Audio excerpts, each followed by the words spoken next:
जंगल में ठंडी का मौसम चल रहा था। रानू चिड़िया किसी काम से जा रही थी कि उसकी नज़र कबूतर के बेटे कीकी पर जाती है। कीकी अपने घर के बाहर बैठा हुआ था। कीकी बेटा, आपका ये मफलर बहुत सुंदर है, ये कहाँ से लिया है? आंटी, ये तो मेरी मम्मा मेरे लिए लाई थी। क्या आपकी मम्मा घर में है? जी आंटी, मम्मा घर में ही है। रानू चिड़िया कीकी के घर जाती है। लूसी बहन, मैंने कीकी के गले में मफलर देखा, मुझे बहुत पसंद आया है। मैं सोच रही हूँ मैं अपने कुकू को भी ऐसा ही मफलर लेकर दूँगी। वो कहाँ से लिया है आपने? वो लाल रंग का मफलर मैं बैरी वाली दुकान से लाई थी। वो बहुत अच्छा है, गर्म भी है और ख़ूबसूरत भी। हाँ, ऐसा मफलर कुकू के गले में बहुत अच्छा लगेगा। मम्मा चिड़िया शाम को घर जाती है और कुकू से कहती है, कुकू, आज मैंने कीकी के गले में मफलर देखा, मुझे बहुत पसंद आया। मैं भी अपने बेटे को वैसा ही मफलर लेकर दूंगी। मेरी मम्मा बहुत अच्छी है। गुड़िया गुड़िया, मम्मा मुझे मफलर लेकर देंगी। गुड़िया भी दूसरे कमरे से आ जाती है। जब मैं 1 महीने से शॉल मांग रही हूँ, वो कब मिलेगी मुझे? अच्छा, मैं आपकी शॉल भी ला दूंगी। दोनों बहन भाई खुश हो जाते हैं। मम्मा चिड़िया खिड़की बंद करती है और वो सब मीठी नींद सो जाते हैं। दूसरे दिन मम्मा चिड़िया जब बाजार जाने लगती है तो दोनों बच्चे जिद करते हैं, मम्मा मैं भी साथ जाऊंगा। मम्मा मुझे भी अपने साथ ले जाए, मैं अपनी पसंद से शॉल ले लूँगी। लेकिन बच्चों, आप थक जाओगे। मम्मा नहीं थकेंगे, प्लीज मम्मा। जिद करके दोनों बहन भाई अपनी मम्मा को मना लेते हैं। मम्मा चिड़िया अलमारी खोलती है और अलमारी से पैसे लेती है और बच्चों को साथ लेकर घर से निकलती है। थोड़ी ही दूर जाकर कुकू थक जाता है और एक पेड़ पर बैठ जाता है। मम्मा मैं थक गया हूँ, मुझे और उड़ा नहीं जा रहा। मैंने कहा था ना कि आप घर में ही रहें, आप भी मेरी बात मानते ही नहीं हैं। अच्छा ठीक है, हम ऑटो पर बैठ जाते हैं। वो स्टॉप पर जाते हैं और ऑटो में बैठ जाते हैं। ऑटो पर कालू कौवा पहले से ही बैठा हुआ था। ऑटो चलता है। चिड़िया, कहाँ जा रही हो?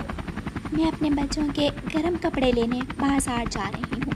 कालू कौवा एक नज़र रानू चिड़िया की थैली की तरफ देखता है। मैं किसी काम से दूसरे जंगल जा रहा हूँ। इन दिनों तो ठंड ने काम का नहीं छोड़ा, बहुत ठंड है। रानो, वो दूर वाला पेड़ देख रही हो? कैसे बर्फ जमी हुई है उस पेड़ पर। रानू चिड़िया ऑटो से बाहर दूर देखती है और कालू कौवा जल्दी से रानू चिड़िया की थैली से पैसे निकाल लेता है। भाई जी उतार दें, मुझे यहाँ ही उतार दें, मैंने मीठा पान लेना है उस दुकान से। ऑटो रुकता है और कालू कौवा जल्दी से ऑटो से उतर जाता है।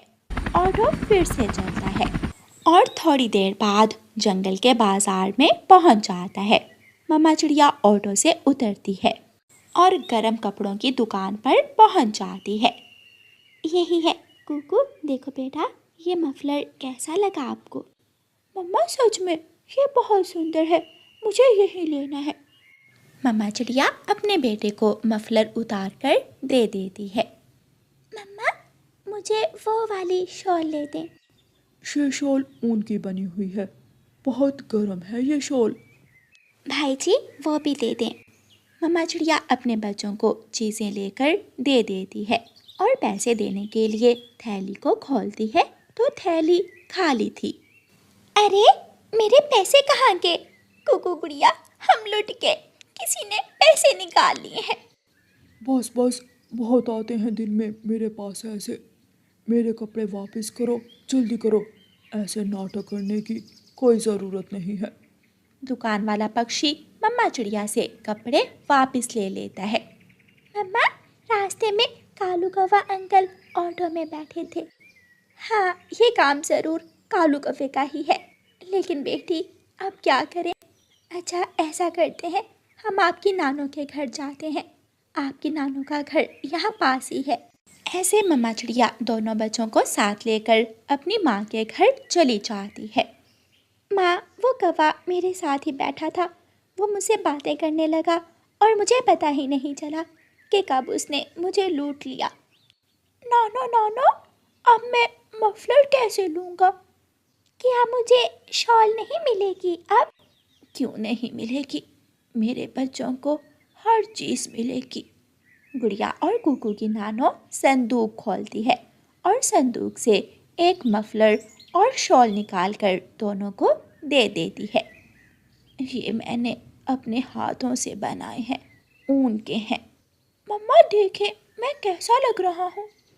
बहुत खूबसूरत। कुकू बेटा, अब इस मफलर को संभाल कर रखना। गुड़िया भी अपनी शॉल देखकर बहुत खुश थी। अब आप सब बातें करें और मैं आपके लिए ठंडी के मौसम में गरम गरम हलवा बनाती हूँ। उधर कालू कौवा बहुत खुश था। वो अकेले में बैठा खुशी से नाच रहा था। अब मैं इन पैसों से गरम गरम समोसे खाऊंगा, बहुत मजा आएगा। वाह रे कालू, राह जाती चिड़िया को लूट लिया तूने। कालू कौवा समोसों की दुकान की तरफ उड़ता है। ये 2 समोसे कल से नहीं बिक रहे, मैं भी ये बेचकर ही घर जाऊंगा। कालू कौवा भी वहां पहुंच जाता है। चाचा जी, जल्दी से मुझे 2 समोसे दे दे। हाँ हाँ कौवे बैठो, अभी देता हूँ। दुकान वाला पक्षी कल के खराब समोसे प्लेट में डालकर कालू कौवे को दे देता है। कालू कौवा दोनों समोसे खा लेता है। कौवा अभी थोड़ी दूर ही जाता है तो उसके पेट में गुड़गुड़ होने लगता है। वो बैठ जाता है। मर गया, मेरे पेट में बहुत दर्द हो रहा है। ये कैसे समोसे थे, शायद खराब थे। हाय मेरा पेट। कालू कौवा भागता है और शौचालय जाता है। उसे कुछ सुकून मिलता है। कौवा अभी शौचालय से बाहर आया ही था कि वो फिर से वापस भाग जाता है। कौवा सारी रात शौचालय के चक्कर लगाता रहता है। लेकिन रानो चिड़िया, गुड़िया और कुकू अपनी नानों के घर बैठे गरम गरम हलवा खा रहे थे।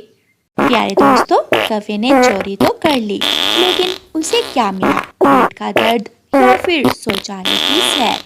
रानो चिड़िया के बच्चों को गरम कपड़े मिल जाते हैं और कौवा अपने किए की सजा पाता है। प्यारे दोस्तों, इस कहानी को लाइक, अपने दोस्तों के साथ शेयर और चैनल को सब्सक्राइब करना बिल्कुल मत भूलना। आपका धन्यवाद। बारिश में भीगता हुआ कालू कौवा रानो चिड़िया के दरवाजे पर दस्तक देता है। गुड़िया बेटी, बाहर देखें कौन है। गुड़िया दरवाजा खोलती है। जी अंकल कौवे, आपको किससे मिलना है? गुड़िया बेटी, आपकी मम्मा घर में है क्या? अंकल, मम्मा खाना बना रही है। जाकर उनको बताओ कि कालू अंकल आए हैं। गुड़िया रसोई में जाती है। मम्मा, कोई काला सा पक्षी है, बोल रहा है कि मैं कालू अंकल हूँ। गुड़िया बेटी, वो अपना पड़ोसी है, जाएं उसे अंदर ले आएं। गुड़िया दोबारा बाहर जाती है। कालू अंकल अंदर आ जाएं। कालू कौवा चिड़िया के घर के अंदर आ जाता है। कौवे भैया, क्या बात है, इतनी तेज बारिश में आप सब ठीक तो है? क्या बताऊं चिड़िया, बात करते हुए भी शर्म आ रही है। मेरी माँ आ गई है। ऐसी बारिश में घर में तो कुछ भी खाने को नहीं है। माँ को भूख भी लगी हुई है। तो क्या आप मेरे पास खाना लेने आए हैं? नहीं, मैं तो बताने आया था। मैं और गोरी तो कल से भूखे हैं, लेकिन माँ की भूख उसे देखी नहीं जाती। कौवे भैया, मैंने डिब्बे में खाना रख दिया है, आप ये खाना घर ले जाएं, अपनी माँ को भी दें और खुद भी खाएं। चिड़िया, तुम बहुत दयालु हो, बिना मांगे ही दे दिया। मैं बहुत एहसानमंद हूँ तुम्हारा। चिड़िया अपने काम में लग जाती है और कौवा खाना लेकर वहाँ से चला जाता है। कालू, ये खाना तो बहुत स्वादिष्ट है। मैंने पूरी एक्टिंग की, मैं तो रोने लग गया। चिड़िया, मेरी माँ आई है। और चिड़िया ने मुझे डिब्बा भरकर खाना दे दिया। कालू जी सच ही कहते हैं, जब तक सर में दिमाग है काम करने की क्या जरूरत। दूसरों से झूठ बोलो, थोड़ा नाटक करो और खाना ले लो। फिर दोनों कौवे खूब हंसते हैं और खाना खाते हैं। एक दिन गुजर जाता है, लेकिन बरसात का मौसम तो अभी बाकी था। बारिश तो दूसरे दिन भी छमछम बरस रही थी। कौवा और कौवी फिर से भूखे बैठे थे। कालू जी, आज क्या करें? आज हम किसे पागल बनाएं? क्या खाएं? तोता, मैं तोते के पास जाता हूँ और उसे पागल बनाकर तोते से खाना लेकर आता हूँ। कालू कौवा अपने घर से निकलता है और तोते के पास जाता है। तोते तोते, बहुत बुरा हुआ।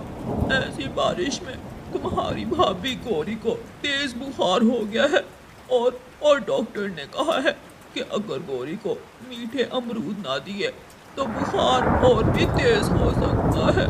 अबे चुप कर जाओ, परेशान होने की कोई ज़रूरत नहीं है। मेरे पास घर में मीठे अमरूद है। ये लो, ये दोनों मीठे अमरूद ले जाओ और गौरी को दे दो। तोते मेरे यार, बचा लिया। तुमने गौरी की जान बचाकर मुझ पर एहसान किया है। अगर मैं जिंदा रहा तो तुम्हारे एहसान का बदला जरूर दूंगा। कौवा मीठे अमरूद लेकर वहाँ से चला जाता है। ऐसे ही कौवा और कौवी मांग तांग कर हर रोज खाना खा लेते। किसी दिन चिड़िया से, किसी दिन तोते से और फिर कबूतर से। बारिश तो अभी तक नहीं रुकी थी। कौवा और कौवी परेशान हो जाते हैं। कालू जी, सबके घरों से मांग मांग कर खाना खा लिया, लेकिन बारिश अभी तक नहीं रुकी। अब हम क्या करेंगे? मेरे पास उपाय है। दिन में हम खाना मांगा करेंगे और रात को चोरी करेंगे। कैसा लगा मेरा उपाय? लेकिन ध्यान से कालू जी, अगर पकड़े गए तो बहुत मार पड़ेगी। आधी रात को कौवा अपने घर से निकलता है और बुलबुल के घर चला जाता है। बुलबुल ने रात फलों का हलवा बनाया था। कौवा धीरे से फ्रिज खोलता है और फ्रिज में से फलों का हलवा निकाल लेता है।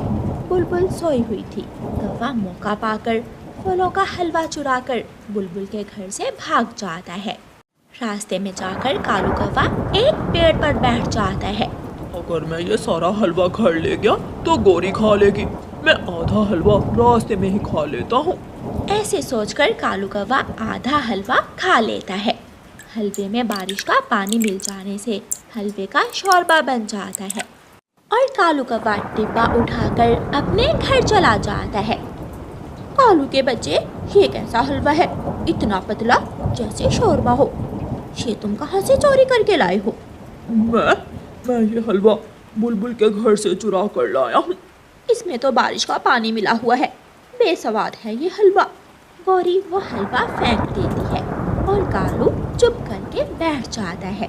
वो कैसे बताता कि रास्ते में उसने डिब्बा खोला था और हलवे में बारिश का पानी मिल गया। दोपहर के वक्त गौरी कबूतर के पास जाती है। कबूतर कबूतर, मैं बहुत भूखी हूँ, मुझे 2-4 दाने दे दो प्लीज, मैं लुटा दूंगी। जब बारिश रुकेगी तो मैं तुम्हारे चावल के दाने लुटा दूंगी। गौरी, माफ करना, मेरे पास तो एक ही चावल का दाना था जो मैंने अभी अभी खा लिया। आज तो मैं भूख से मर जाऊंगी। गौरी कौवी वहाँ से उड़ती है।